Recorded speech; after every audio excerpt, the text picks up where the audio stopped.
At the start of free agency, I made a statement about Tom. It would be, of course, impossible to sum up everything Tom did in 20 years into a comment, then or now. But and then everything I said about him, and I'm sure we'll be talking about him for years and decades to come. Right now, we're moving forward and focused on the draft here this fall, and that's really where our attention's been and will continue to be, is to put the best team in 2020, do all we can between now and the start of the season. Our preparations to have our team in the best position to compete in 2020. In terms of the draft, a little bit different logistically over the last month from where we've been in the past. But as usual, Nick Casario and his staff have done a great job of putting things in order, assembling information, following up on all the many things that we have to try to look at. And it's not normal, but I think we've accumulated a lot of information. We've had a lot of opportunities to talk about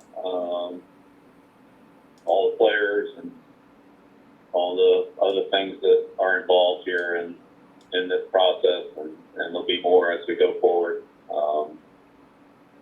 between ourselves and the league and with other teams and so forth. So still have some work to do in that area in terms of just seeing exactly how everything's going to function. I think we've talked about it and have an idea, but we'll actually put it into place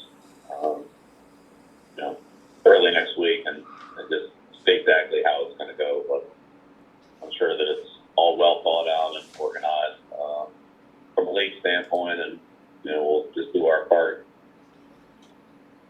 when we're involved in the process. So, that's really about where we are here. And there's some things going forward that haven't been detailed out yet in terms of logistics and specific communications and so forth. But I think the general idea is to handle this the way it's been handled in the past. We just can't be together, so we'll communicate in other ways to be able to exchange ideas and opinions and thoughts and make decisions. So that's where we are now. Thank you, Coach. We'll open up for questions. We'll start with Mike, please, followed by Mike Petracki. Thanks, Stacy. Bill, I hope all is well for you and your family. What stands out? Thank you, Mike. Appreciate it. Bill, what stands out to you about this year's quarterback class in the draft? Well, I think similar to most years, there's quite a range of players, and some of the systems that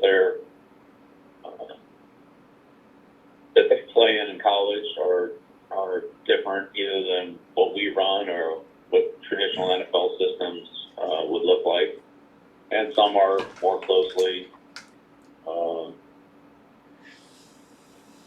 schematically to that. So, each guy has his own set of skills, he has his own circumstances, and some players have, played well over a sustained period of time. Some players have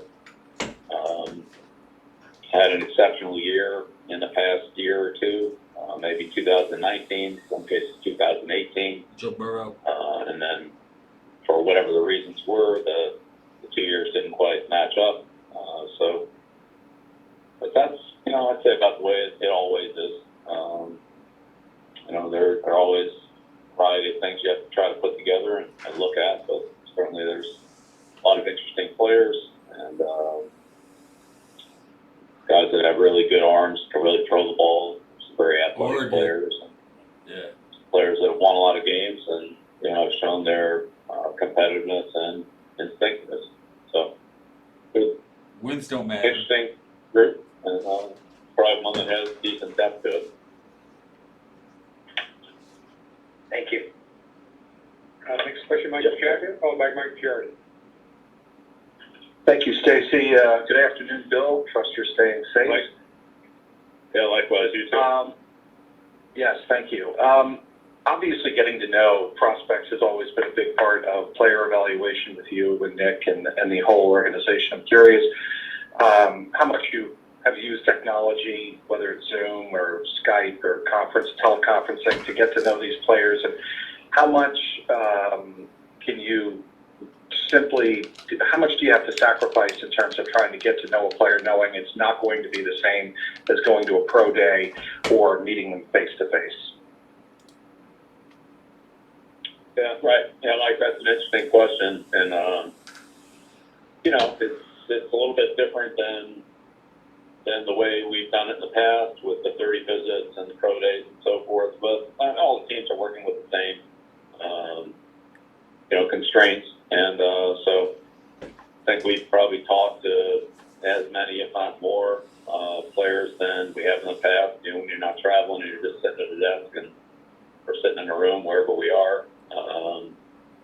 It's easier to make a lot of phone calls and get in contact with people rather than sometimes visit a place and, just see the people that are there, even though those visits are valuable and you're able to, get into more of an in-depth conversation and evaluation there. So, we certainly logged a lot of phone time and FaceTime and whatever he doesn't want to video say. conferencing and so forth.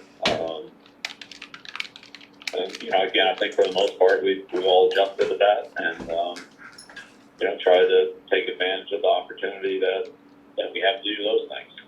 So, I'm giving critical analysis. Is part of not that just opportunity, bootlegging. Bill, watching more film, or would you have watched the same amount of film if it weren't for being closed in? I think we've probably seen a little more. I mean, we started a little bit earlier this year, unfortunately, so, we're further ahead, in January in terms of evaluating draft and free agent players for this year, but yeah, maybe a little bit more. Thank you. Yeah, you're welcome. Next question, Mike Giardi. Hang on one second. Followed by Dan Roach. Go ahead, Mike. Bill, I'm glad to hear that you guys are doing well. This being our first time talking to you since the end of the season, and in particular since Tom left, I know you wanted to lead us with a statement, but Okay. I feel like that's enough.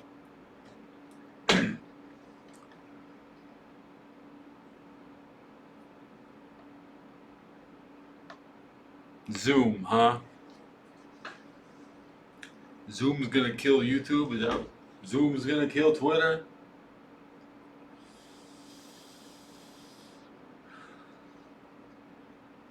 I already thought about that a couple hours ago. Probably true. Because, the NFL draft is sponsored by Zoom.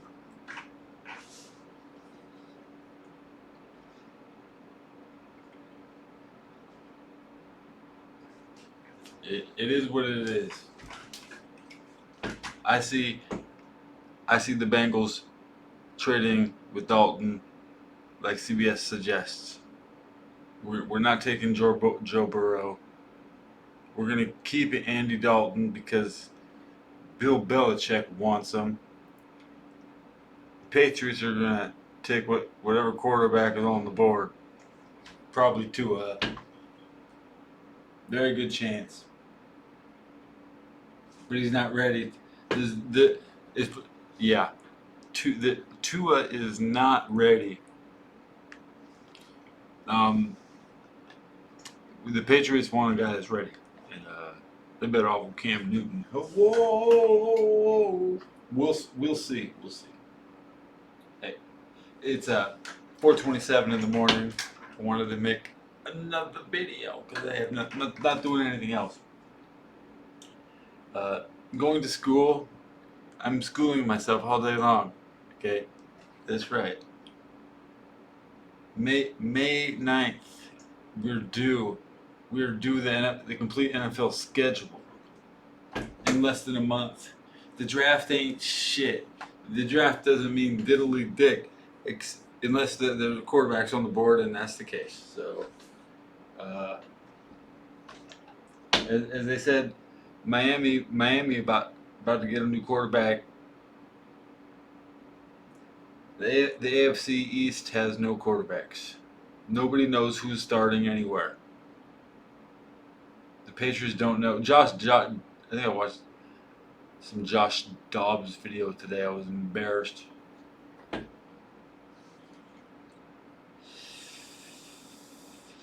was reading a book to children and slapping at the pictures.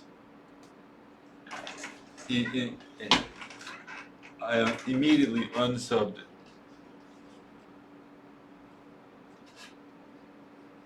Okay. I'm supposed to. It has to be desperate to take the video over 10 minutes. We did it. Alright, until I have more to say. New videos sometimes. All the time. Very unpredictable times.